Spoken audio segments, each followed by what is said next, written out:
उसको लेकर के एक कॉन्फिडेंस सरकार दिखा रही है, कह रही है कि देखिए हमने कुछ भी लोक लुभावन नहीं डाला है, हमें विश्वास है जुलाई में आएंगे और फिर बढ़िया बजट लेकर के आएंगे। ठीक है, आपने कहा कि सरकार ने और ये माननीय प्रधानमंत्री नरेंद्र मोदी जी की जो सरकार है उसने लोक लुभावन बजट पेश करते हुए कॉन्फिडेंस दिखाया है। मैं कहूँगा ये कॉन्फिडेंस नहीं है, ये ओवर कॉन्फिडेंस है। ये सुपीरियरिटी कॉम्प्लेक्स नहीं है, ये इन्फीरियरिटी कॉम्प्लेक्स है। दरअसल इसमें अंदर कहीं घबराहट है और बौखलाहट है। कैसे करेंगे, क्या करोगे, बहुत सारे वायदे किए वो अभी तक पूरे नहीं किए। चाहे 2 करोड़ का बजट का ये नौकरी का वायदा हो, कि आपने किसानों की आमदनी डबल करने का वायदा हो, चाहे आपने 4 जाति की बात की थी सही मानों में, महिलाएं, किसान, युवा और हमारे गरीब। दुनिया में सबसे ज़्यादा युवा भारतवर्ष में है और सबसे ज़्यादा बेरोज़गार युवा कहाँ हैं? भारतवर्ष में है। और सबसे ज़्यादा गरीब युवा कहाँ हैं या गरीब लोग कहाँ हैं? भारतवर्ष में। और आप कहते हैं कि हम वर्ल्ड की 5th लार्जेस्ट इकॉनमी है। अरे 5th लार्जेस्ट इकॉनमी है तो ये भी तो बताइए लोगों को, चुनाव की घड़ी आ गई, अब तो बताइए लोगों को, या लोग सोचने को मजबूर है ना कि 5th लार्जेस्ट इकॉनमी है तो आपका पर कैपिटा इनकम दुनिया में सारे मुल्कों में सबसे कम अपने भारत का क्यों है? करीब करीब 100 देशों से भी कम क्यों है? हंगर इंडेक्स पे भारत इतना पीछे क्यों है? इतने बेरोजगार यहाँ क्यों हैं?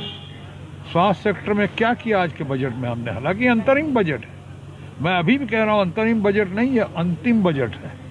ये अब नई बजट आएगी तो नए सरकार में आएगी और नए लोगों के जरिए आएगी, इनके जरिए नहीं आएगी।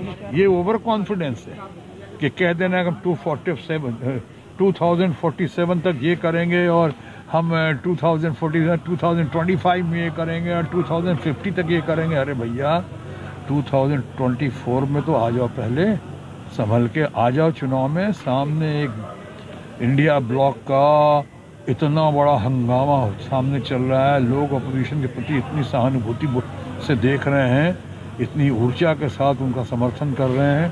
चाहे राहुल गांधी की न्याय यात्रा हो, क्रांतिकारी तूफानी न्याय यात्रा हो, या बाकी जो चल रहा है, बहुत सारे हमारे मित्र उसी में एक सवाल है, बस मेरा आखिरी सवाल है सिन्हा साहब, कि आपने देखा कि कैसे झारखंड में कल घटनाक्रम रहा है और ये भी आपने देखा कि कैसे तेजस्वी यादव और उन लोगों को बुलाया गया है, तो ये सारे मामले, और महाराष्ट्र में भी हैं इस तरह के मामले, ईडी एक्शन ले रही है, तो ये सारे मामले तो कानून से जुड़े हुए हैं ना, कानून तो अपना काम करेगा ना? बिल्कुल करना चाहिए। मैं ईडी के लोगों की, सीबीआई के लोगों की, इनकम टैक्स के लोगों की, उसमें बहुत सारे मेरे पर्सनल फ्रेंड्स भी हैं, मैं उनकी बड़ी कदर करता हूँ, बड़े काबिल लोग हैं, लेकिन दबाव में दिखते हैं वो। इतनी दबाव में मैंने आज तक कभी नहीं देखा। दबाव में दिख रहे हैं वो कि जैसे उनसे करवाया जा रहा है वो भी नहीं करना चाह रहे हैं।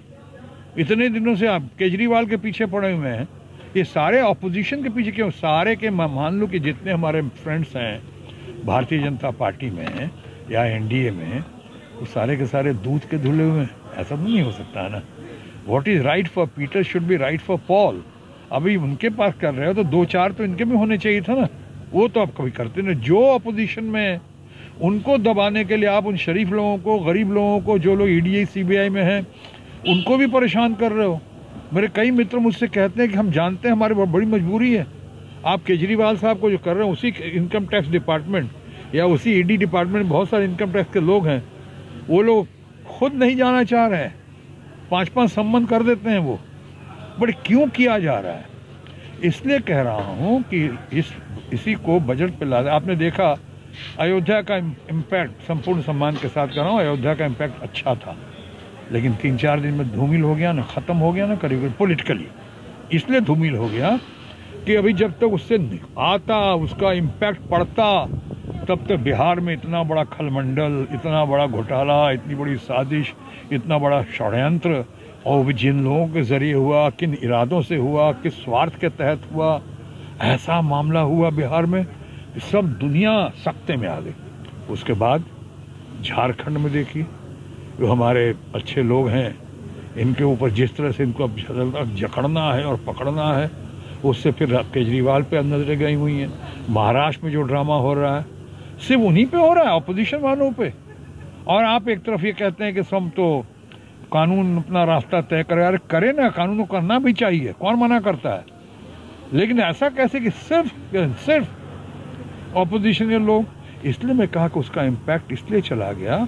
और ऊपर से icing on the cake, Rahul Gandhi का इतना ज़बरदस्त चल रहा है न्याय यात्रा, जिसको बहुत सारे मित्र हमारे मीडिया के, चाहे कुछ गोदी मीडिया हो कि मोदी मीडिया हो, ये लोग नहीं दिखा रहे हैं उतना।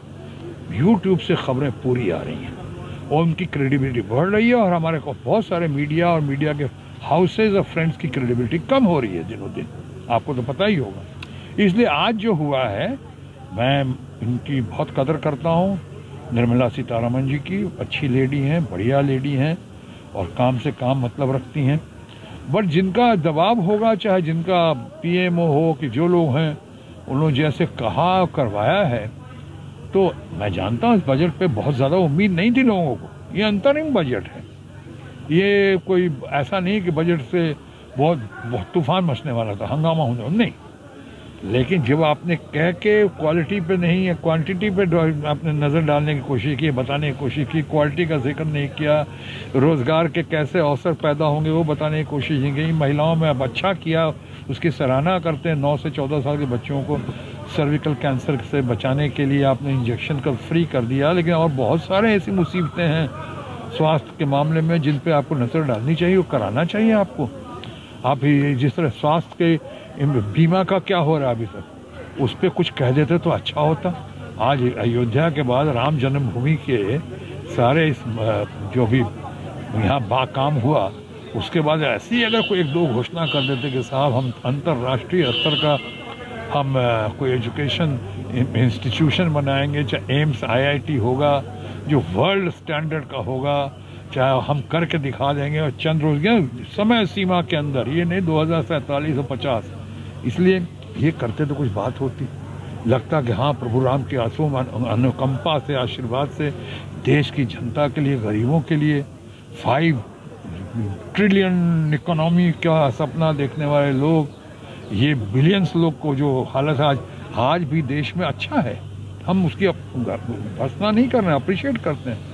लेकिन जिस मुल्क में आप 80 करोड़ लोगों को आप अभी तक खाना खिला रहे हो, उनको राशन दे रहे हो आप हर रोज़ 80 करोड़, और फिर कहते हो कि 25 करोड़ लोगों को गरीबी रेखा के ऊपर कर दिया, तो थोड़ा सा हास्यास्पद लगता है। जी, आप अब आखिर में खामोश कहिए ताकि मैं इंटरव्यू ख़त्म कर सकूं। खामोश।